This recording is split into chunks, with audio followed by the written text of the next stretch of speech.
Lions general manager Bob Quinn said Wednesday that he was disappointed former Oklahoma running back Joe Mixon was not invited to the NFL Combine because he would have liked for all of the teams to be able to evaluate him. Mixon was one of a handful of players not invited to the Combine after punching a woman in Norman, Oklahoma back in 2014. Here's Quinn. Yeah, we're going to leave the door open on Joe. I think it's really disappointing that Joe's not here. I think it's, we come here to see the best college football players, and for him not being here because of those issues, personally, I don't think that's real fair because we have a lot of investigation that we want to do on him, and to get him in one spot for all the teams would have been great. But I think it is a disappointment that guys like him, and there's a few others you can put in that category, that, we're going to be chasing around on the month of March and April. And it's really unfair to the players, to be honest with you. So the door's open, and I'd like to, be able to get a chance to sit down with the people that know Joe and kind of see what the circumstances were around the incident. So Quinn looks at it as a disappointment and unfair to the players, also saying that Mixon is still on Detroit's draft board, but that it would be a long conversation before he felt comfortable about drafting the running back. Will Kane is back with us. Good to see you again. Stephen A., should Mixon have been invited to the Combine? Absolutely. And I think it was entirely hypocritical of the NFL not to have him there. Clearly, by not having him there, what you're trying to do is hurt his draft status. My point is, okay, I have no problem with that. Then why not just ban him from the league for a year? Why not just do that? If he's going to be allowed to be on an NFL roster, then why not give teams the opportunity to interview him, probe, talk to him, find out even more about what you're finding out about, and put him through the same intensive evaluation process that you would put anybody else through that has an opportunity eventually to play in an NFL uniform, rather than prohibit that activity, thereby trying to hurt him by saying he's not invited here, he may not be somebody that you want, and trying to sully him in that fashion. I'm not trying to come to the defense of Joe Mixon in any way. What I'm simply saying is that make a call, make a decision. Are you going to allow him in the NFL or are you not? And if you're going to allow him into the NFL, which they're clearly going to do because he's going to be allowed to be drafted, then why don't you put him through the same scrutiny that you would subject anybody else to that has to show up at the NFL scouting combine? We all know the history of the combine. We know how invasive and probing that they can be. So the point is, if you've got executives saying, if this is somebody that we're allowed to consider bringing on board, why isn't he here to be evaluated like anybody else? That is in the interest of fairness. I don't think it's about being fair to Joe Mixon. I think it's more flagrant about the hypocrisy of the NFL, who wants to come across as if they're making a decision when, in fact, they're really not. They're just coming across as flaming hypocrites. Make the call, bring him, allow him in, or don't. But don't dance around the issue like I believe they're doing. And there's also a larger philosophical point here about American life. And, Will, you've discussed this in the past. What kind of behavior, or should someone be permanently disqualified, in this case, not only for employment, but for consideration for employment? It doesn't make sense to me that if he is allowed to play, that he wouldn't be brought in to be physically evaluated like everyone else. Now, once you have that physical evaluation, that will go into the mix with the evaluation of other components of Mixon, including his behavior at that restaurant. And when that's all put together, teams may well decide to pass. But it doesn't make, along the lines of your reasoning, Stephen A., to me, a lot of sense to permanently prohibit someone from employment or even consideration for employment. And then if you decide not to do that, simply not evaluate them in a certain category. That doesn't make a lot of sense to me. Oh, I think you guys have set up a false choice. I don't think our choices are either permanent ban or full embrace, or permanent ban or lack of full investigation. We can strike it down the middle here. And it's interesting, at the very least, to point out that we've had sort of a role reversal on some of our previous debates. Clearly, based upon prior debates, I think it would be entirely inappropriate to ban someone from the ability to earn employment at their special talents because of past indiscretions. I believe in second chances. I do think there's a threshold on that. I think when second turns into third and fourth and fifth and sixth, it expires at some point. But in the interest of nothing else, maybe simply morally, but even more reintegrating people into society, we want to give more chances. However, that doesn't mean we have to bend over backwards at every step to help them along the way. We don't have to accommodate. So in other words, you always hear the argument, this is a privilege. Playing in the NFL is a privilege. XYZ is a privilege. And some of that I take an issue with. I don't think employment is a privilege. I don't think pursuing your way as a productive member of society is a privilege. But I do think being invited to essentially what is a job fair is a privilege. Now, Stephen A., you point out, which I think is important, the Combine is a chance for serious investigation. Let's find out if Joe Mixon is a worthy individual, worthy of investment. Well, I would say to you, no NFL team is precluded from that.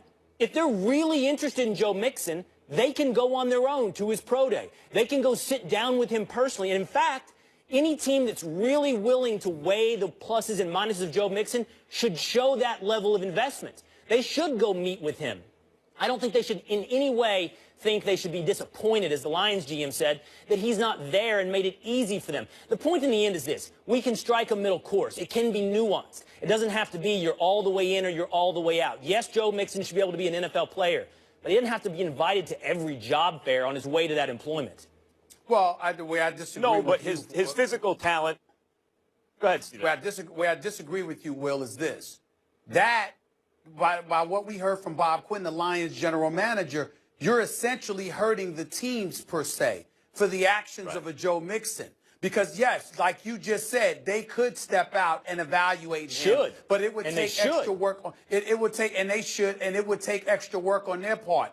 What they're saying is, why should we have to go through this? What are you trying to do to him? You either want him in the league or you don't. And if you do want him in the league, any prospective draft pick, Will, is invited to the NFL scouting combine. Why would you prohibit him from coming? That's the whole point. Mixon's it's your rule. Physical abilities. It's what they do. It's not mixed. We're not asking for an exception here. It's what the NFL does. I would argue so why compromise Mixon's physical abilities suggest he should be there. It is as you said, Will, a job fair. He is not being paid to be there.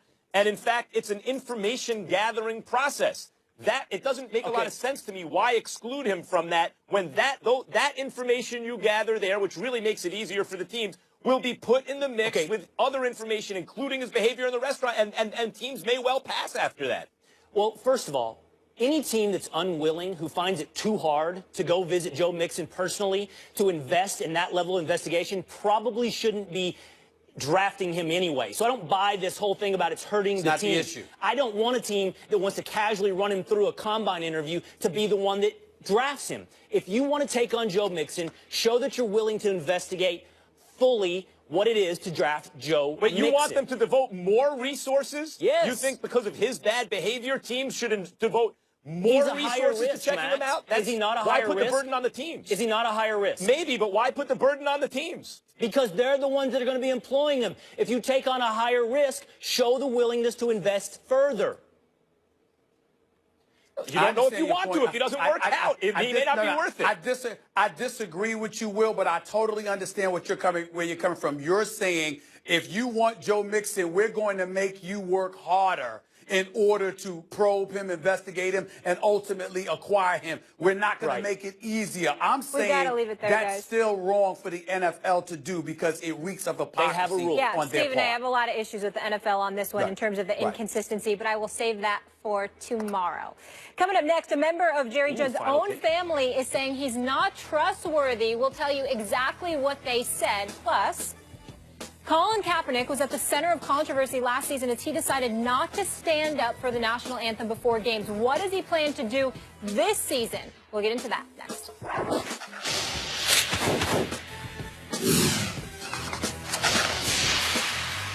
And LeBron and Tristan Thompson and Kevin Love. I understand the styles matchup argument, but we just saw the Warriors, as I mentioned yesterday, go across the country for the second of back-to-backs.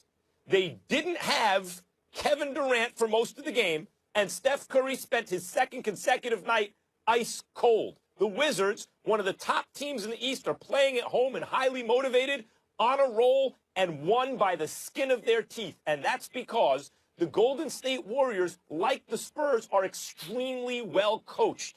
They're familiar with each other.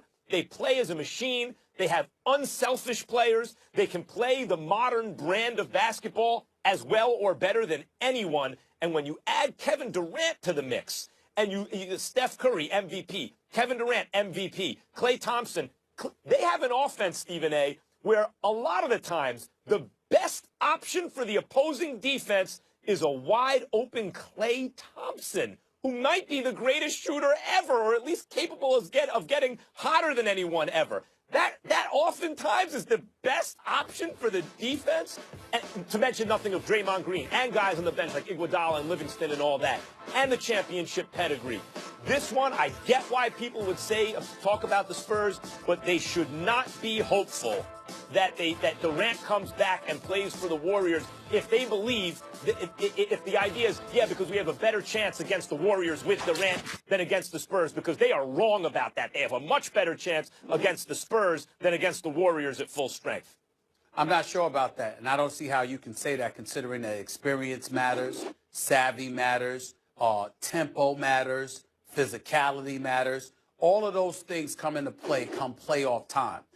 If you're just looking at it in a vacuum and you're looking at the level of talent that exists and you're dreaming about this epic matchup between the Cavs and the Warriors, it's understandable, Max. The issue in question, however, is this. We've been talking so much about the Golden State Warriors. Let me give you a reminder. Do you realize that the San Antonio Spurs are 46-13? Do you realize that the San Antonio Spurs are the number one ranked defense in the National Basketball Association? When you combine that with the fact that I look at some of their shooting in terms of three-point field goal percentage, they're number one. Number one. So they make threes, all right? They take great shots.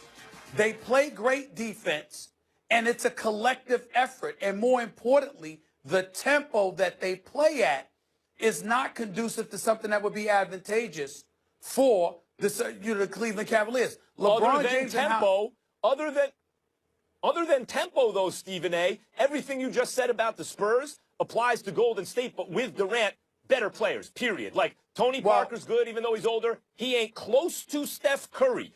As great as Kawhi Leonard is, Kevin Durant is better.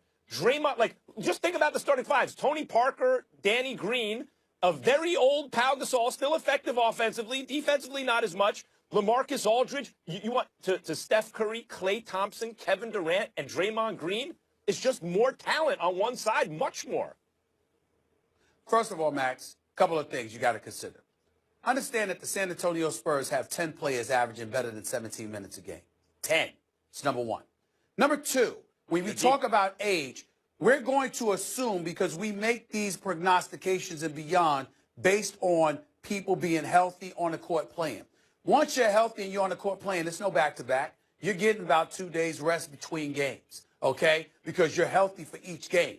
So I don't want to hear anything about age, because at that particular juncture, when you're rested enough to perform, it comes down to your skill, not just physically, but mentally, schematically. All of those things factor into the equation. What I'm saying to you is that even though Golden State is elite as a defensive unit, they're elite when it comes to steals, they're elite when it comes to their length and how they're able to defend perimeter play. But if you're Cleveland and you're hell-bent on going down low and imposing your physical will against them, that is the weakness of the Golden State Warriors. It is not the weakness of the San Antonio Spurs.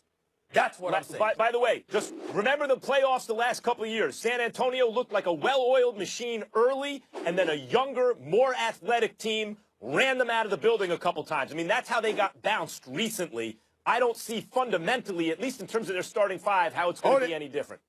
You're right about that, but that's always against a Western Conference foe.